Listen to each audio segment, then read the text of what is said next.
Welcome to Homekeepers. Hey, come right on in. You're going to love the program today. And I'll tell you about it as soon as I give you a welcome, a hug, whatever. Welcome the new people, the regular people. Do we say the old people? Yeah, I can say the old people for sure. Anyway, you're all welcome. If this is the first time you've seen this program, you're going to like it today. I hope you'll hang around with us because Dr. David Clarke is back. He is a regular guest on our program. He comes once a month, and we do have viewers say, you know, we want him more often, but I think we're kind of fortunate to get him once a month. And if you haven't seen him before, you're going to love him. And he is a Christian psychologist with over 25 years of practice and has written a number of books. And I find him right on biblically when it comes to relationships, marriages, parenting, and so forth. And that's very, very important and sometimes very hard to find in this day and age. And I'm going to join Stephanie, and we're going to make an old-fashioned egg custard pie. And I've got to confess, as a grandmother of 5 and a great-grandmother of 8, I've never made a custard pie. My mom did. I remember them. They were really good. So we'll see how this one turns out. And you can watch us do it and decide whether you would like to have the recipe. But before I join Stephanie, let me remind you we are viewer-supported. And that's very self-explanatory. It means the viewers support us.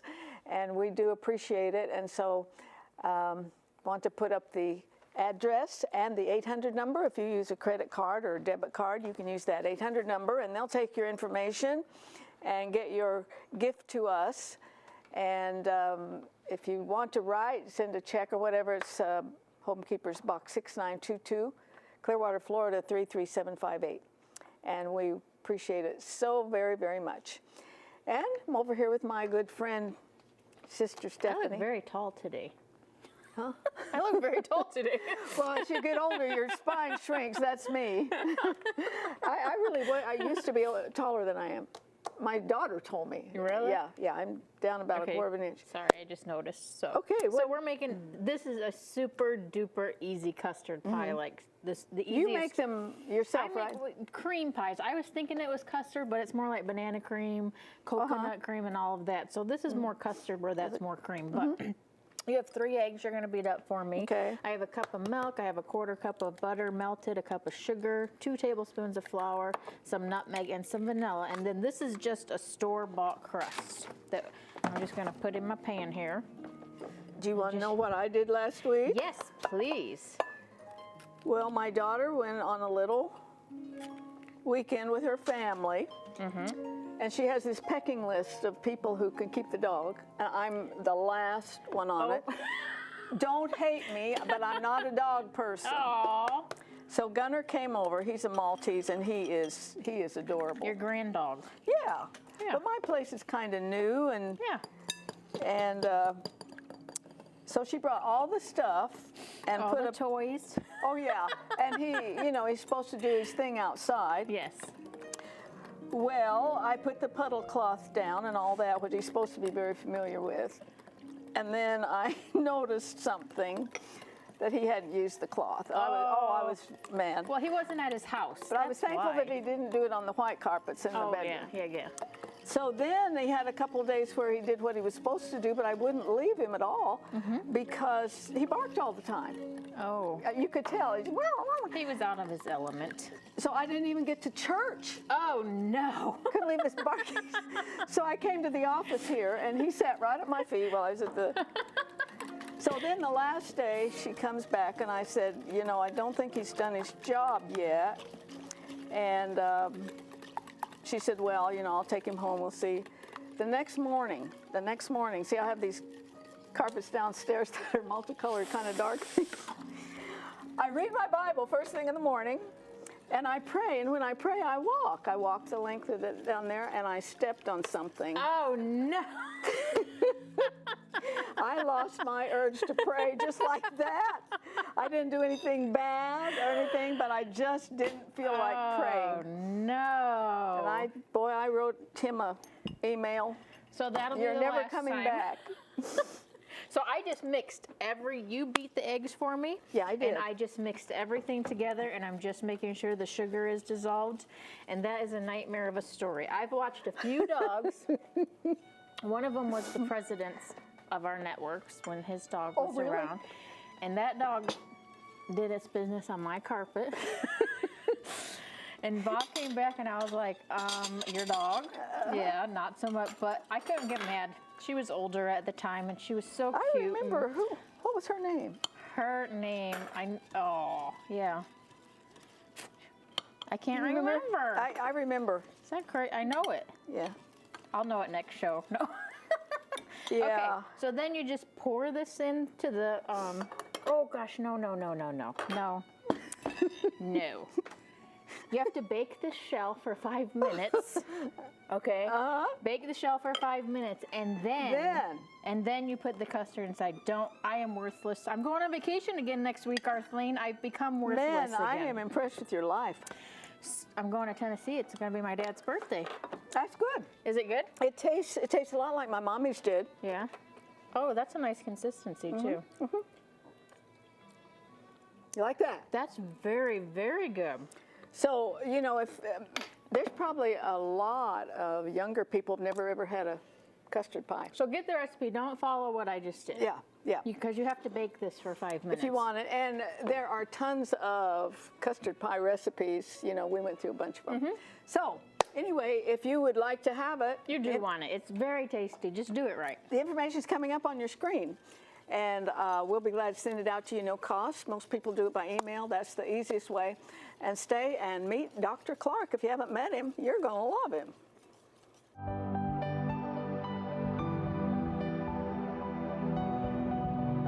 If you would like a copy of today's recipe, just write to the address on your screen, or you can email your request to arthelene@rippy.org.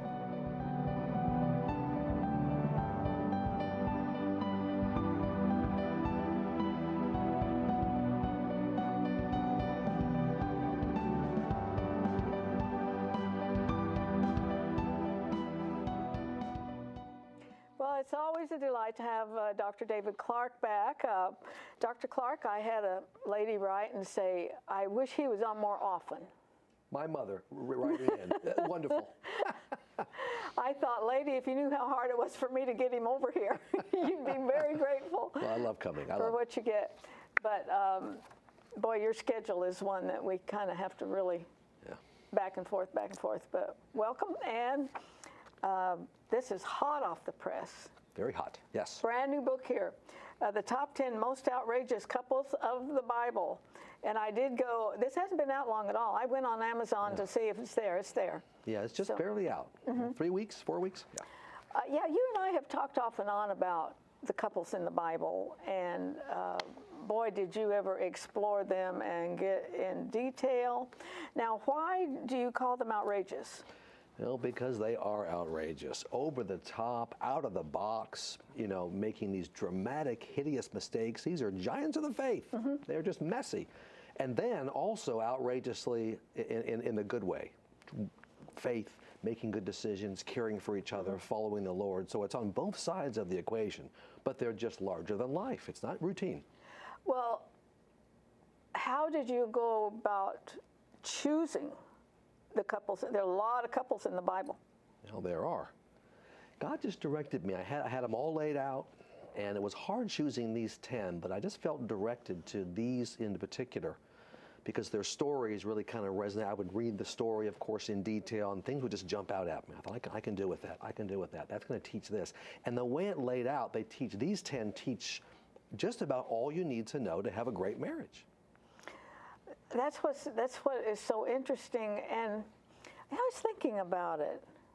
Go through the Old Testament all the way to Galatians, Ephesians, where there's some real line upon line about marriage. This is what you do, this is what you do. Up until that time, some of them got it right, but most of them didn't. They really didn't. They didn't know what they were doing. But they all knew God. Yeah, they did. They did. But I'll tell you what was interesting. Some of these people are so bad, these great people of God, that it's sort of a comfort to know that even back then in the great characters of the Bible. I feel the same way. Boy, if they can mess up that badly, and then they can come back from it, that's right. I know, we'll get into these in a little more detail, but Abraham, and he and God had these conversations. Oh, man alive. Conversations, and this is a bad marriage. He should have been It's had struck good down. things, but it was bad. He should have been taken out, like all of us. Okay. Another thing I noticed in this, which should have been obvious, but to write a book like this, how much you really needed a psychologist's mind. Yeah, I think it really helped. Yeah. It would be interesting to see how you viewed it and maybe how I would view the same thing. And you dug things out of here that a good writer, at least, you dig these things out and you think, why didn't I see that? But I never would have seen it. Yeah. Never. I've seen, literally hundreds of couples now in my practice over almost 30 years. So they just jumped out at me. I'd never looked at them that way. I started with Solomon and Shulamith and wrote the book Kiss Me Like You Mean It about just them. But then I thought, well, there's other couples in the Bible. And so sure enough, other things came out that are really helpful to us. Yeah, and I was talking to him about a sequel already. That's right. I like the way you think. That's already. right. All right. But we can learn from their mistakes and their successes, of course. Was it hard to narrow it down? We got 10 couples in this book. Was it hard to narrow it down to 10? It was. It was. I found that difficult, but just in terms of the time constraints, you don't want to have an encyclopedia, so I had to kind of narrow it down to 10. But you can get more from these 10, even.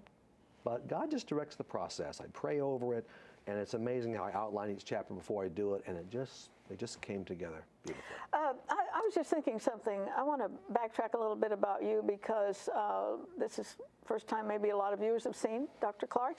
He's on with us once a month. But you got the best education, and you have a degree in theology too as well. I do. But there was a point in your practice where you determined, wait, instead of trying to really figure out this guy or this woman's sinning, we got to take care of the sin problem, and then we'll take care of the psychological or the relationship problem. Right. There was a moment there, right? There was a moment there. Okay, how's it change things? Oh, it just changed everything.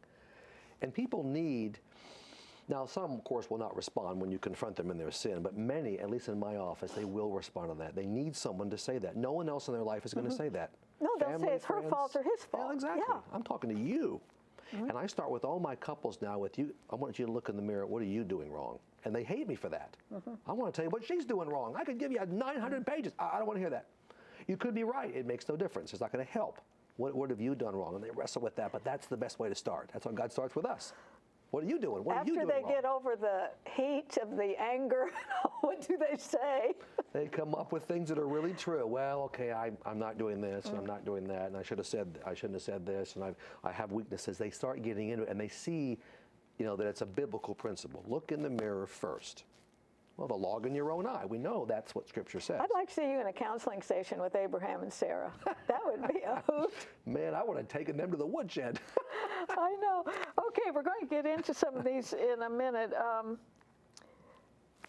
I'm sure that in your own practice over the years, you've got a lot of comparisons here. Oh, yeah. Abraham and Sarah, and maybe Jack and Susie over here that you've had. There is really nothing new under the sun. No, these same patterns are lived out today in my marriage and marriages I've seen. Yeah, same stuff. Another thing about the book is you bring your own marriage experience into it from time to time, and I think that's great. I think that it makes a big difference. It gives a credibility. An added credibility to the book. Sandy is not wild about that. She'll read these sections and go, that's not what happened. I'll say, so what happened? But usually you're ratting on yourself, not Sandy. I know. She's a wonderful person. Yeah. I make most of the mistakes. Okay, obviously we started out with Adam and Eve. Yeah, got to start with them. That's right. Yeah, I had a writer on one time who said, God gave them all this wonderful thing. You go to the Bible, and by about chapter 2, they'd messed it all up. Maybe chapter 5. But here's a couple that had no baggage, no guilt, nothing. And what is your opinion of the marriage of Adam and Eve? Well, it was spectacular at first. Of course, this parallels a lot of us. When you're dating and you're infatuated, you have it all. You're not aware of any, you have plenty of problems, you're not aware of it. They actually didn't have any baggage, you're right. So they had connection, they had a spiritual bond, walking with God in the garden. I mean, how can you mess that up? I mean, come on. Just one little thing, just please, I'm just saying, don't eat from that tree. It's all they had to do, and they could not do it. So I think they had a really very solid relationship, but choices were made. Poor choices were made. Worst disaster. That's true of any marriage. It is. You've got to do the right thing. I want to know, and when we get to heaven, we'll know everything. I want to know how long they were in the garden before they messed up. Yeah, me too, because it's not clear. Yeah, I don't really get a sense for that. Okay, you say that their mind, their body, their soul, all in sync. Oh, yeah. As good as it possibly could be. And walking around naked was nice too. I mean, really, there's no one to see. Eve didn't have to iron. Exactly. Think of the money they saved on laundry detergent. I mean, it was beautiful. It was natural. It was wonderful. They were going to be there forever. Let me tell the viewers, if you're hearing something, it's Florida thunder. That's what it is. It's coming. Okay. We just hope it doesn't get too bad. I had a guest point out to me that I had never seen it, and I grew up in Sunday school and all that, that Adam was with Eve when she took that apple. That's the shocking part. What was he thinking? Not much. Clueless, wimpy, passive. And my point, of course, in the book is that there was no communication. That was Adam's job to say, Eve, what are you thinking?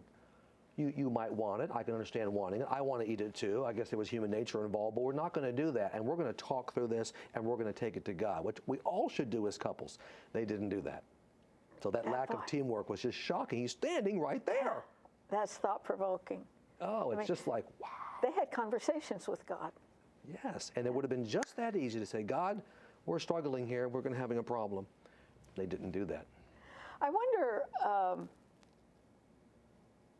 do you think it's odd that Adam didn't say anything, or do you think most men would have responded the same way? I think most men would have responded the same way. When your woman wants something and she's emotionally attached to it, you know, you want her to have it. Even if you know it's maybe not the right thing, or you have your own opinion, so it's awfully easy to do that. But what she really needed, and they figured this out later, was Adam to say, honey, no, we're not doing this. Take my hand, we're going to walk away from this tree, we're going to talk it out. Not just no response, but let's talk it out, go to God. That would have been a much better way. Yeah, because, boy, did they ever know better. I know. This was it. This was what they knew. They knew that they had a God who loved them, and he loved Adam enough to, knowing he was lonely, he brings him up. Help me. But this is the one thing you don't do. So you can't excuse them. You can't. They justify, like we all do, they justified it, but no, it was very clear. God's very clear in the Bible. Don't do this. I want to talk to Adam when I get to heaven. Yeah. Okay? You say they committed an outrageously bad sin that changed marriage forever. Yeah, man. Boy, that's huge. Oh, it was absolutely huge. It just destroyed everything that they had been given by God. Now, we do the same thing. God gives us our partner, and we have the wedding, and it's all beautiful. And then very soon after that, we gum it up because we don't keep him in the picture. We make our own decision. We don't talk about things. If I have a problem with Sandy and I'm resenting her for something, and I don't tell her that I'm going to sin in some other area, against her, against God, against myself, because I'm not being honest with her. And the same would be true for her. You've got to be honest about these things and honest about your own weaknesses. Most couples don't do that. Most of them don't do that. And when you do that, or you're thinking about doing it, you know, telling Sandy something that's bothering you, does this kind of fear thing come up? And oh, yeah. And, you know, how will she receive it? I don't want her to be angry. And right, I like conflict, and she might think less of me. And you know what? I think and like a lot of guys, I think I'll handle this on my own. I think I got this. No, I don't got this. I've got to be honest with her. Now, there may be some initial, I can't believe you're thinking of that, or some problems, but at least I've been honest with her. Women want honesty and truth. That allows you then to respect you, and then we could talk it out, involve God, and then we're on a solid. If I don't, I'm going to do whatever it is I'm thinking about doing, sooner or later. Yeah, and that is a running theme through the book that I saw, is that that one person you're married to should be that absolute open communication, honesty, raw truth. That's what one flesh means. Yeah, lay it out. So they immediately separated from God. And what do you think it did to their own relationship? Oh, I think it just devastated it. And we're not shown this in Scripture to a great degree, but just the how could we, and the guilt and the shame, and that God took care of them and God gave them another chance. But the pain was just awful. And they'd given up so much and they had to work their way back. I've often thought about, God got them clothes. They discovered they're naked, they're ashamed. Before that, they were not ashamed. But also, when she first gave birth, there was no mother there to tell her what labor pains were like or anything. Yeah. I mean, this was a hard life, because by that time they were out of the garden. Yeah. You write that every spouse has an area of potential serious sin, an area of weakness that can cause terrible damage to the marriage. Oh yeah, no exceptions. I've seen it in 30 years, and I've got mine. Mine is workaholism. No question. I love to write and speak and see clients, and I wrapped up in radio and driving across the bridge to see you. It's partly your fault, Arthelene. He's been stuck on the bridge between Tampa and St. Petersburg. I was going to get here. Yeah. So I got to watch that. That's my tendency. In fact, I took the morning off this morning.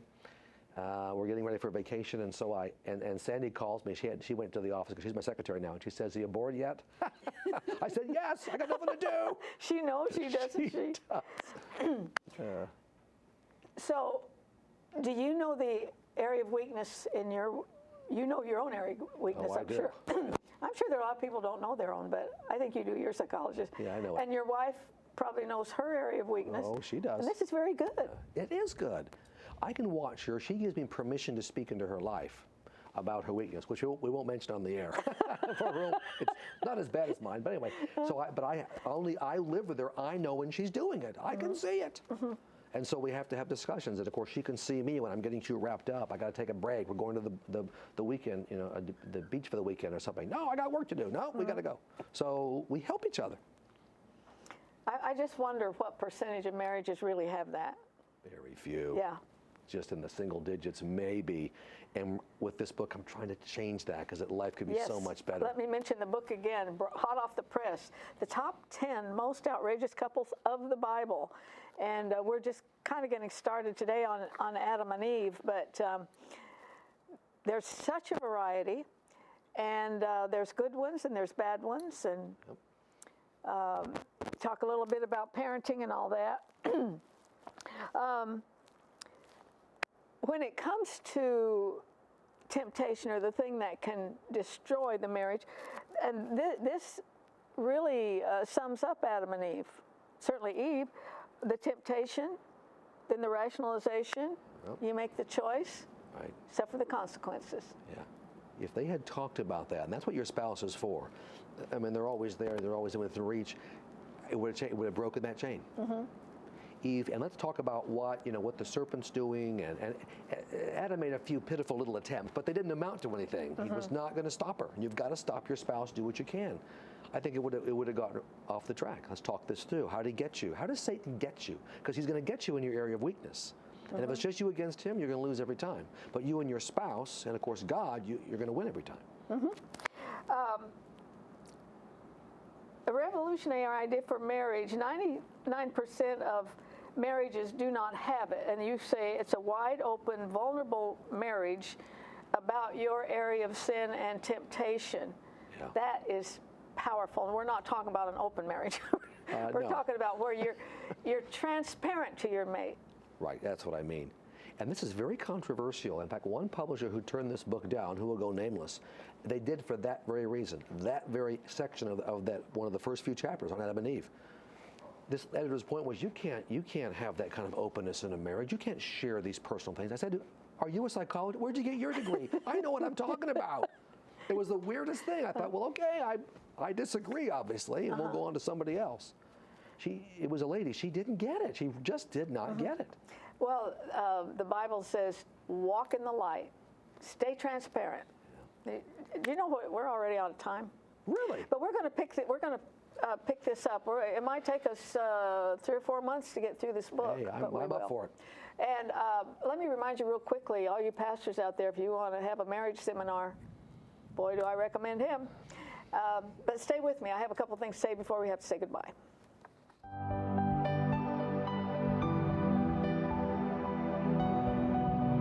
Arthelene would like you to keep the following information handy.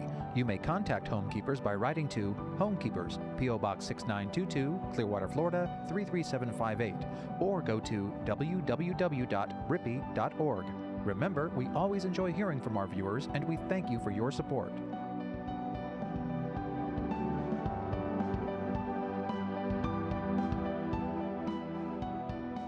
All right, look forward to next month when Dr. Clarke is back, and we'll continue on with this book. I think it's a wonderful service that Homekeepers is bringing to the viewers because marriage is so important. It is so under attack today. And I've often thought that just one thought, maybe one sentence from a psychologist, psychiatrist, a Christian, can help you, can really turn you around. So I hope that you are listening to him and to exactly things that might, be good for your own marriage.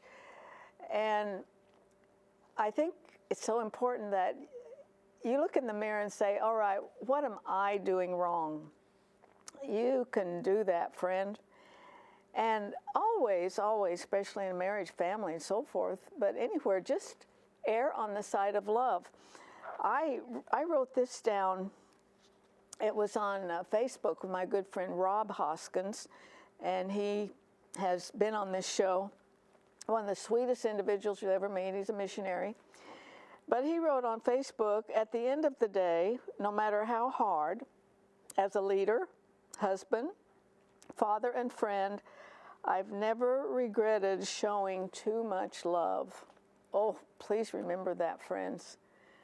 The end of each day, if you could look back and say, well, I was mistreated here or there, or somebody got on my nerves, but when you can say that you offered love, and what's more important than in a marriage, even if you feel like you've been on the, short end of the stick for a little bit, that you've never regretted showing too much love. It made a powerful impact on my life, and I really, truly want to start thinking at the end of the day, I can look back and see where I was able to manifest the love of God to those with whom I came in contact. Good idea. We are out of time.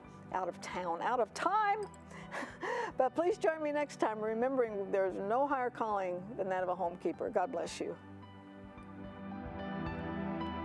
If you should miss a Homekeepers program, you can catch up by going to www.ctnonline.com. Click on CTN Programs and then on Homekeepers.